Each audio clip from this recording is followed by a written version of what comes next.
ఆయనని కొట్టడు తిట్టడు, కానీ ఎలా హింసించాలో ఆయనకి బాగా తెలుసు. దేవుడు మనకు ఆయుష్ ఇచ్చాడు, ఆరోగ్యం ఇచ్చాడు. ఈ ఇచ్చిన ఆయుష్ ఆరోగ్యాన్ని ప్రభు యొక్క పరిచర్యలో కొద్దిగైనా మన శక్తిని ఉపయోగించకపోతే, కొద్దిగైనా ఎందుకు మనము క్రైస్తవ జీవితంలో ఉండటం?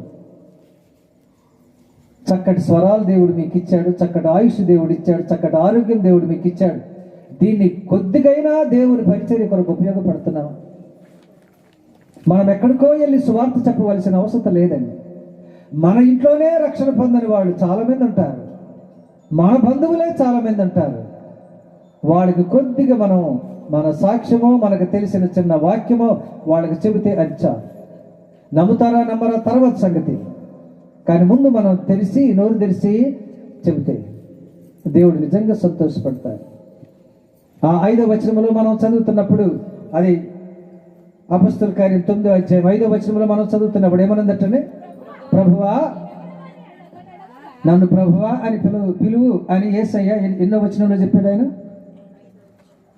నన్ను ప్రభువా అని పిలువు అని యేసయ్య ఎన్నో వచనంలో చెప్పాడు. ఆయన అసలు చెప్పలేదు. ఎక్కడో పిలిచాడు తీసుకుంటారే, అక్కడెక్కడ చెప్పలేదు యేసయ్య.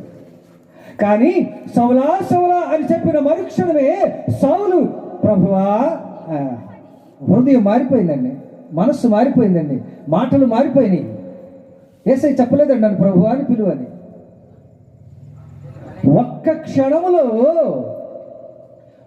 క్షణములో భయంకరమైన పాపి యేసు తెలియకపోయినా ప్రభువా అని పిలవగలిగితే, సంవత్సరాల తరబడి మనము యేసయ్య గురించి చెబితే ప్రభువా అని పిలుస్తూ ఒప్పుకుంటూ దేవుని సన్నిధికి రారా?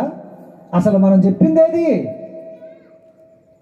నోరు తెలిసి చెప్తేగా అన్నీ చెబుతాం. ముఖ్యంగా స్త్రీలు, అందుకే అటు చూడటం లేదు, కోపంగా చూస్తున్నారు, ఇటు చూస్తున్నారు. ఒక చీర కొన్నారా? వెళ్ళావా? ఎంత మంచి చీరలో అవి మాత్రం భలే చెప్తాం. ఎప్పుడైనా నోరు తెలిసి యేసు ప్రభు గురించి చెప్పామా? యేసు రక్షణ గురించి చెప్పామా? మీరు పొందిన శాంతి సమాధానం గురించి చెప్పారా? యేసుక్రీస్తు రాత్రికాల సమయంలో మన దగ్గర నుంచి ఆయన ఎక్స్పెక్ట్ చేస్తున్నది, మన దగ్గర నుంచి ఆయన కోరుకుంటున్నది ఏంటయ్యా అంటే, ఓపెన్ యువర్ మౌత్.